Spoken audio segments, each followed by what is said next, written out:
The story begins with a man named David, a 34-year-old software engineer from Chicago. He wasn't the kind of person who easily believed bold headlines, and yet, a strange news piece caught his attention while scrolling through his phone one quiet evening. The headline read, "Africa builds world's first self-charging EV, no plug needed." At first, he chuckled. To him, it sounded like one of those exaggerated internet claims, the kind meant to draw clicks rather than inform. But the story kept appearing, not just on clickbait blogs, but on forums, automotive sites, and even in discussions among engineers he respected. Some swore it was a scam. Others claimed it was revolutionary. A car that charges itself? It felt almost like magic, or at least like breaking the rules of physics he thought he understood. David's curiosity grew, and before long, it began to nag at him. He had been driving Teslas for years and followed the EV world closely. He knew the limitations: range anxiety, charging infrastructure, battery degradation. If Africa really had cracked the code of a self-charging EV, this wasn't just a regional story, this was world-shaking. So when an opportunity arose for him to travel to Nairobi for a tech conference, David decided to extend his stay. Quietly, he reached out to a few contacts and managed to secure what few outsiders had achieved: a chance to test the vehicle himself. The day finally arrived.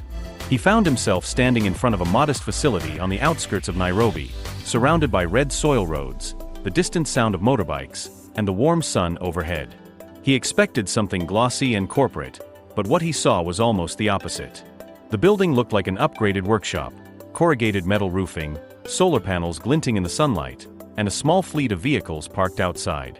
And there it was, the car that had stirred his imagination. At first glance, it didn't scream revolution. It wasn't some sleek futuristic pod.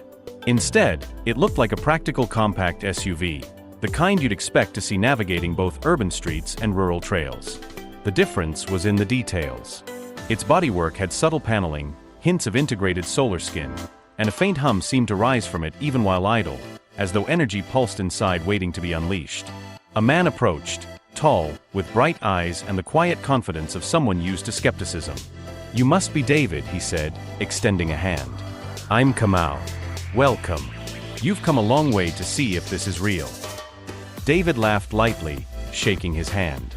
"I'll admit, I'm half expecting this to be smoke and mirrors." Kamau only smiled. "That's what everyone thinks. But we don't sell illusions here.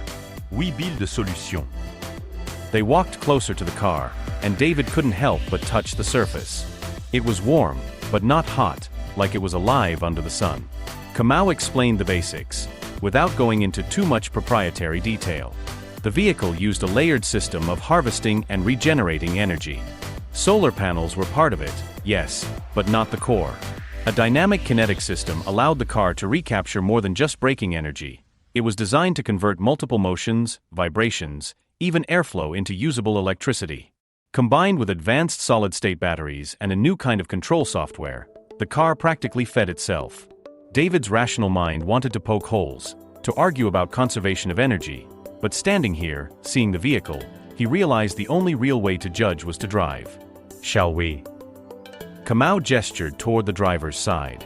Sliding inside, David was struck by the interior. It was minimalist, but not bare. The dashboard was smooth, displaying vital stats on a widescreen: range, charge, energy in/out. He noted immediately that the battery indicator read 97%. "So this was fully charged earlier?" he asked. Kamau shook his head from the passenger seat. "No. It hasn't been plugged in for weeks. It simply never drops far enough to need it." David raised his eyebrows but said nothing. He started the car. The silence was familiar, like his Tesla back home, but there was something else, a subtle vibration beneath the seat, almost like the car was breathing. He pulled onto the road, the tires crunching softly over gravel before rolling onto smoother tarmac. The acceleration surprised him. It wasn't explosive like a high-end performance EV, but it was strong, steady, and smooth. The car surged forward effortlessly, and soon they were gliding down the road, Nairobi's skyline in the distance. As he drove, David kept glancing at the display. Every EV driver has an instinctive habit, watching the range tick down. Except here, it wasn't ticking down. In fact, after 20 minutes of driving, it had gone up. from 97% to 98%. He blinked, shook his head, checked again. Ouais, this can't be right. The range, it's increasing while we drive. Kamau's smile widened. That is the out of it. You see it now with your own eyes. David drove further, testing the car in different conditions, accelerating harder, braking gently, coasting. The system seemed to balance itself, sometimes dipping by 1%, then recovering. Unlike his Tesla, where long drives meant calculating charging stops, here it seemed as though the concept of range anxiety didn't exist. It was disorienting. His brain kept fighting with what his eyes were telling him. He thought back to the countless hours he'd spent reading about thermodynamics, energy conservation, battery efficiency. None of it had prepared him for this. At one point, they pulled over by a hill overlooking the valley below. The air smelled of earth and distant rain. David stepped out, pacing around the vehicle, muttering to himself. If this works at scale, if this is real. Kamau placed a hand on the roof, looking at the car like a proud parent. It is real. We don't claim to defy physics. We work with it, in ways others have ignored. Africa has long been underestimated. But necessity is a powerful driver of innovation. Where the world saw limit, we saw opportunity. David thought of the debates back in the US, the constant push and pull over infrastructure, over whether EVs could truly replace combustion, over the billions poured into making charging faster. And yet, here in Africa, a group of engineers working out of what looked like a modest workshop had built something that might render those debates obsolete. But skepticism still clung to him. One car is impressive. But how do you know this isn't just a fluke? How do you know it scales? Kamau nodded, as if expecting the question. Because this isn't our first. We already have a fleet in rural areas, running for months without a single plug. Farmers, teachers, even delivery drivers. They don't just drive, they rely on it. If it didn't work, they would have told us by now. The weight of those words sank in. This wasn't a prototype locked in a lab. It was already in the hands of real people. David leaned against the wood, staring at the horizon. His surprise was no longer just technical, it was personal. All his life, he'd seen Africa through headlines that often painted struggle, conflict, or poverty. But here he was witnessing something else entirely: leadership, ingenuity, and quiet defiance of expectations. For the first time, David wondered if the future of clean mobility might not come from Silicon Valley or Europe, but from the very continent many dismissed. And the realization thrilled him and terrified him. David sat back inside the car, gripping the steering wheel as if he were holding onto a secret too big for one man. His mind raced. He wanted to disprove it, to find a flaw, some hidden trick. Yet every second behind the wheel only reinforced what his senses confirmed. The range wasn't draining the way it should. He eased back onto the road, this time taking the vehicle through rougher terrain. The tarmac gave way to uneven dirt paths that wound through small villages. Children waved as he passed, their laughter ringing in the air. Women balanced baskets on their heads, while goats meandered across the road. The SUV handled it all with calm precision, its suspension absorbing bumps, its electric motor unfazed by the incline. But again, what stole David's attention was the battery readout. Uphill driving usually punished EVs, draining percentage points faster than a driver could blink. Here, the number dipped momentarily, then recovered. It was as though the car had an invisible tether to the earth itself, pulling strength from every movement, every turn of the wheel. This is insane, David muttered. How do you explain this to someone who hasn't seen it? They'll just call it impossible. Kamau chuckled softly.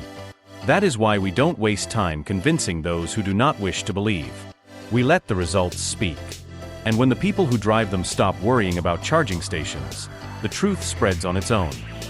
David couldn't argue with that. In his world back home, people argued endlessly about charging times: 20 minutes, 40 minutes, hours. Here, there was no such debate. It was like stepping into a parallel universe. As they drove further, Kamau suggested a stop. "I want to show you something," he said. They pulled into a rural community where the roads narrowed between clusters of mud brick homes.